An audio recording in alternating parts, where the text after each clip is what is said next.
মালদার ইংরেজ বাজার যেখানে তৃণমূল কর্মীকে খুনে কিন্তু গ্রেপ্তার করা হয়েছে 4 জন তৃণমূল কর্মীকে। গ্রেপ্তার এক পঞ্চায়েত সদস্য সহ 4 তৃণমূল কর্মী। জালে কাজীগ্রাম পঞ্চায়েতের তৃণমূল সদস্য মাইনুল শেখ। গ্রেপ্তার মাইনুলের ভাই ও 2 ঘনিষ্ঠ সহযোগী। 10ই জুলাই জন্মদিনের পার্টিতে খুন তৃণমূল কর্মী আব্দুল কালাম আজাদ। স্ত্রীর সামনেই আবুল কালামকে পিটিয়ে খুন করা হয়েছে, কুপিয়ে খুন করা হয়েছে বলে অভিযোগ। আবুল কালামকে খুনের অভিযোগে গ্রেপ্তার 4 তৃণমূল কর্মী। আর এবার ভাঙড়ের ঘটনায় আসি, যেখানে তৃণমূল নেতা রাজ্জাক খানকে খুন করা হয়েছিল, এলোপাতাড়ি গুলি চালানো হয়েছিল এবং তারপর মৃত্যু নিশ্চিত করতে কোপানো হয়েছিল। আর সেই ঘটনায় এবার গ্রেপ্তার করা হলো কাকে? আরেক তৃণমূল নেতাকে।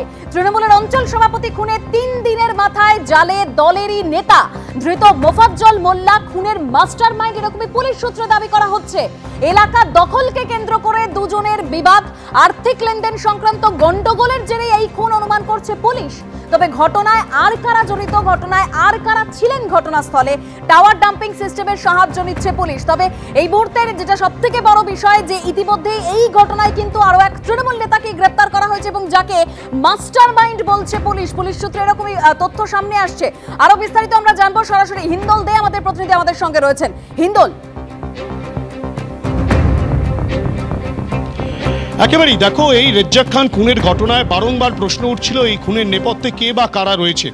এবং তৃণমূল কংগ্রেসের পক্ষ থেকে শওকত মোল্লা সরাসরি বারংবার অভিযোগ করেছেন যে আইএসএফ দুষ্কৃতীরা তারাই এই খুনের ঘটনার নেপথ্যে রয়েছে, তেমনটাই তিনি জানিয়েছেন। কিন্তু এই যে ঘটনা প্রবাহ, ঘটনার তদন্ত প্রক্রিয়া চালিয়ে অবশেষে উত্তর কাশীপুর থানা তদন্তকারী দলের সদস্যরা এক ব্যক্তিকে গ্রেফতার করেছেন যার নাম মোফাজ্জল মোল্লা। তিনি কিন্তু এই চালতাবেড়ি অঞ্চলেরই তৃণমূলের একজন নেতা এবং 2023-এ তিনি পঞ্চায়েত ভোটে কিন্তু লড়াইও করেছিলেন, যদিও তিনি হেরে যান। রাজ্জাক খানও যেমন লড়াই করেছিলেন, হেরে গেছিলেন। কিন্তু রাজ্জাক খানের রাজনৈতিক একটা উত্থান হচ্ছিল। রাজ্জাক খানকে বিজয়গঞ্জ বাজারের দায়িত্ব দেওয়া হয়েছিল, রাজ্জাক খানকে অঞ্চল সভাপতি করা হয়েছিল, কিন্তু মোফাজ্জল মোল্লা ধীরে ধীরে কিছুটা পিছিয়ে পড়ছিলেন। কিন্তু এই খুনের ঘটনায় এই নেতা মোফাজ্জল মোল্লা, তাকে পুলিশ গ্রেফতার করার পর শওকত মোল্লা তিনি যেটা অস্বীকার করছেন, তিনি বলছেন যে তার যেটা বক্তব্য যে মোফাজ্জল কোনো রকম কোনো নেতা নয়, একজন সাধারণ কর্মী। আমি সেই বিষয় নিয়ে একবার কথা বলে নেব। মোফাজ্জলের স্ত্রী, অর্থাৎ কিনা অভিযুক্ত স্ত্রী আমাদের সঙ্গে রয়েছেন, তার সঙ্গে কথা বলে নেব। এই মোফাজ্জল মোল্লা তিনি কোন দল করতেন এবং কাদের ঘনিষ্ঠ ছিলেন? আমার স্বামী তৃণমূল করত, উনি শওকত মোল্লারই ঘনিষ্ঠ ছিল, আহসানের ঘনিষ্ঠ ছিল। উনি তো আগাগোড়াই তো আমাদের আদি কংগ্রেস থেকে ওই টিএমসি করে। রাজ্জাক খান খুনের রাতে আপনার স্বামী কোথায় ছিলেন? আমার স্বামী রাজ্জাক খান যখন কলেজে মিটিং করেছে একসঙ্গে। মিটিংয়ে কারা কারা ছিল? রাজ্জাক ভাই ছিল, আমার স্বামীও ছিল, শওকত মোল্লাও ছিল, আহসান ভাইও ছিল, ওদের সঙ্গেই ছিল। শওকত মোল্লা তো এখন বলছেন যে আপনার স্বামী কোনো নেতা নয়। ওটা ভুল বলেছে, নেতা নয় তাহলে আমার স্বামীকে মিটিং করতে ডাকলো কেন? নেতা যদি না হবে তাহলে উনি মিটিং করতে ডাকলো কেন? আপনার স্বামী কি ভোটে দাঁড়িয়েছিলেন কখনো? হ্যাঁ, কোন ভোটে দাঁড়িয়েছিলেন? 2023-এ ভোটে দাঁড়িয়েছিল। উনি তখন হেরে গিয়ে এখনো সেই মুহূর্তেই উনি আছে। কিন্তু পুলিশ তো বলছে যে এই আপনার স্বামী মোফাজ্জল সে এলাকা দখলকে কেন্দ্র করে আর্থিক লেনদেন সংক্রান্ত বিষয় নিয়ে রাজ্জাককে খুন করেছে, এই মাস্টার মাইন্ড। এটা ভুল কথা বলেছে। আমার স্বামী এরকম হতেই পারে না, আর এরকম কাজ করতেই পারে না। ও রাজ্জাক ভাইয়ের সঙ্গে আমার স্বামী খুব ভাই ভাইয়ের মতন চলাচলতি করতো। আমার বাড়ি উনি আসতো, ভাই ছোট দেওরের মতন উনি এসে ভাবি করে কথা বলতো। আমি কত ওনাকে আমার বাড়ি খাওয়া দাওয়াও করেছে, আর উনি ভাই ভাইয়ের মতন চলতো। তৃণমূল নেতৃত্ব তো এখন বলছে যে আপনার স্বামী কোনো রকম কোনো নেতাই না। ওটা ভুল কথা বলেছে। বুঝতেই পারছো যে মোফাজ্জলের স্ত্রী বলছেন যে তৃণমূল নেতৃত্ব যে বক্তব্য রাখছে যে মোফাজ্জল কোনো নেতা নয়, তেমনটা নয়। কেননা মোফাজ্জলকে 2023-এ ভোটে দাঁড় করিয়েছিলেন শওকত মোল্লাই, তেমনটাই তার স্ত্রী সরাসরি বলছেন। হিন্দল, এখান থেকে যেটা জানতে চাইবো তোমার কাছে, যাকে খুন করা হয়েছে রাজ্জাক খান তিনিও শওকত মোল্লা ঘনিষ্ঠ, আর যাকে গ্রেপ্তার করা হয়েছে যেরকম মানে অভিযুক্তের স্ত্রী তিনি বলছেন যে তিনিও শওকত মোল্লা ঘনিষ্ঠ। একেবারেই অভিযুক্ত স্ত্রী কিন্তু সরাসরি বলছেন যে মোফাজ্জেল মোল্লা অর্থাৎ কোনো অভিযুক্ত তিনি কিন্তু শওকত মোল্লার ঘনিষ্ঠ এবং একাধিক ছবিও কিন্তু শওকত মোল্লার সঙ্গে মোফাজ্জেলের রয়েছে। এ প্রসঙ্গে শওকত মোল্লার সঙ্গে আমরা ফোনে যখন কথোপকথন করি তখন তিনি বলেন যে ছবি একাধিক ব্যক্তির সাথেই থাকতে পারে, মোফাজ্জেল কোনো রকম কোনো নেতা নয়। কিন্তু সেখানেই কিন্তু অভিযুক্তের স্ত্রী বলছেন যদি নেতা না হয় তাহলে বৃহস্পতিবার যখন দলীয় মিটিং ছিল সেই মিটিংয়ে শওকত মোল্লা কেন মোফাজ্জেলকে ডেকেছিল? মোফাজ্জেল, রেজ্জাক খান তারা সকলে একসাথে ছিলেন এবং তার পাশাপাশি তিনি এটাও বলছেন যে এখন কিন্তু শওকত মোল্লা নিজের দায় ঝেড়ে ফেলার জন্য এই ধরনের মন্তব্য করছেন, তেমনটাই তার বক্তব্য। অর্থাৎ এই যে গোটা ঘটনায়, সেই গোটা ঘটনায় কিন্তু তৃণমূল নেতা খুনে তৃণমূল নেতাই কিন্তু জড়ালো, তৃণমূল নেতাকেই পুলিশ গ্রেফতার করলো।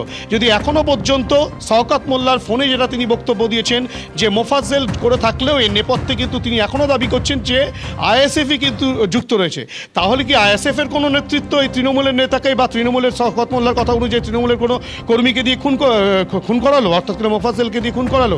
সেই বিষয়গুলো কিন্তু খতিয়ে দেখা হচ্ছে, তেমনটাও পুলিশের তরফ থেকে বলা হচ্ছে। তুমি আমাদের সঙ্গে থাকো। অর্থাৎ যেরকম আপনারা শুনলেন, অভিযুক্ত স্ত্রী তিনি বলছেন যে শওকত মোল্লার ঘনিষ্ঠ হচ্ছে মোফাজ্জেল এবং সেখান থেকেই তিনি শওকত মোল্লা যেটা বলেছেন যে কোনো রকম কর্মী, তিনি কোনো রকম নেতা নন। কিন্তু সেখান থেকে অভিযুক্ত স্ত্রীর প্রশ্ন, যদি নেতা না হন তাহলে কেন মিটিংয়ে ডাকলেন শওকত মোল্লা? এবার আপনাদের সামনে রাখবো শওকত মোল্লা তিনি ঠিক কি বলেছেন, শুনুন।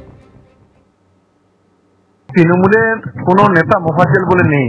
আমরা এখনো বলছি যে আইএসএফ এর মদতে আইএসএফ এর পরিকল্পনায় ঘটনা ঘটিয়েছে এবং মোফাজ্জেল আমাদের কোনো দলের কোনো দায়িত্ব নেই, কোনো জায়গা নেই।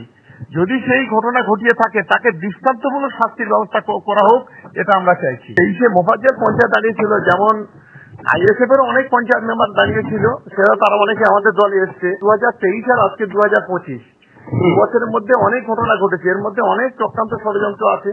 যদি মোফাজ্জেল এই ঘটনা ঘটিয়ে থাকে তার পিছনে কে বা কারা আছে সেটাকে খুঁজে বের করা উচিত। এটা মোফাজ্জেল কোনো আমাদের দলের কোনো নেতা নয়, কোনো পোস্টে নেই, কোনো জায়গা নেই, কর্মীটাও না, সাধারণ একজন।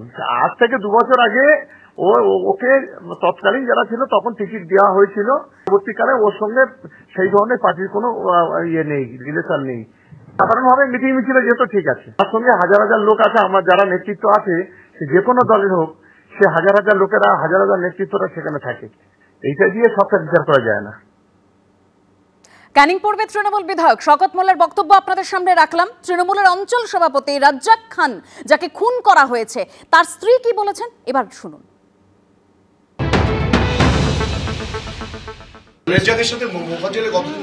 এটা আমি বলতে পারবো না, কারণ একই জায়গায় বাস করতে গেলে অনেক সমস্যা হয়, কিন্তু এটাই যে সমস্যা আমি এটা জানি না, আমি এই সম্পর্কে বলতে পারবো না। সেটা আমি বুঝতে পারছি না। আমি তদন্ত চাই, তদন্ত চেয়ে যে সঠিক দোষী তাকে গ্রেপ্তার করুক এবং তাকে ফাঁসি দিক। আমার 2টো বাচ্চা, যে দলেরই হোক, আমার দলের হোক অন্য দলের হোক, আমি দল দেখছি না, আমি দোষী দেখছি। আমার দলের হোক আর যে দলের হোক, আমার 2টো বাচ্চা, আমার নাবালক বাচ্চা, ওরা পড়াশুনো করে, ওরা বাবা হারা হলো। আমি চাই তারা শাস্তি পাক, তারা ফাঁসি পাক। আমি চাই ফাঁসি, শুধু আমি ফাঁসি, আমি মৃত্যুর বদলে মৃত্যু চাই। আর ভাঙনের এই ঘটনার পর শওকত মোল্লা বলেছিলেন যে আইএসএফ আশ্রিত দুষ্কৃতীরাই এই কাজ করেছেন। তারপর যখন দেখা গেল তৃণমূল নেতা খুনে গ্রেপ্তার করা হলো তৃণমূল নেতা মোফাজ্জল মোল্লাকে, যিনি আবার শওকত মোল্লার ঘনিষ্ঠ, তখন শওকত মোল্লা বলছেন যে এখানে যে এই মোফাজ্জল মোল্লা তিনি কোনো রকম নেতা নন, তিনি একজন কর্মী। সেখান থেকে অভিযুক্ত স্ত্রীর প্রশ্ন, নেতা না হলে কেন শওকত মোল্লা মিটিংয়ে ডেকেছিলেন? এবং তারপরও কিন্তু শওকত মোল্লা বলছেন যে এখানে আইএসএফ জড়িত রয়েছে। এবার আপনাদের সামনে রাখবো আইএসএফ বিধায়ক নওশাদ সিদ্দিকের পর ঠিক কি বলছেন, শুনুন। পঞ্চায়েত নির্বাচনে যে গুলিগালা চলেছিল, পঞ্চায়েত নির্বাচনে যে আমাদের কর্মীদের উপর আক্রমণ হয়েছিল, অন্যতম মূল নায়ক ছিলেন ওই অঞ্চলের গুলি চালানোর এই মোফাজ্জেল মোল্লা। এর নামে আমরা অভিযোগও করেছিলাম। এখন দেখা যাচ্ছে শওকত মোল্লা ঘনিষ্ঠ নেতা খুন হলো রাজ্জাক খান, আর পুলিশ গ্রেফতার করলো আর এক শওকত মোল্লা ঘনিষ্ঠ নেতা মোফাজ্জেল খানকে। এটাকে বোঝা যাচ্ছে যেখানে একটা গোষ্ঠীদ্বন্দ্ব স্পষ্ট, একটা ষড়যন্ত্র, একটা বড় ষড়যন্ত্র করেছিল যে সেই এই নেতাটিকে খুন করে সরিয়ে দাও, দুনিয়া থেকে তুলে দাও, আর এই দায়টা আইএসএফ এর গায়ে সহজেই লাগিয়ে দাও। ওদের কাজও হাসিল হবে আর মিথ্যা অভিযোগ আইএসএফ এর ছেলেদের নামে হবে, রাজনৈতিকভাবে আইএসএফ এর ছেলেদেরকে আবার ডিস্টার্ব হবে।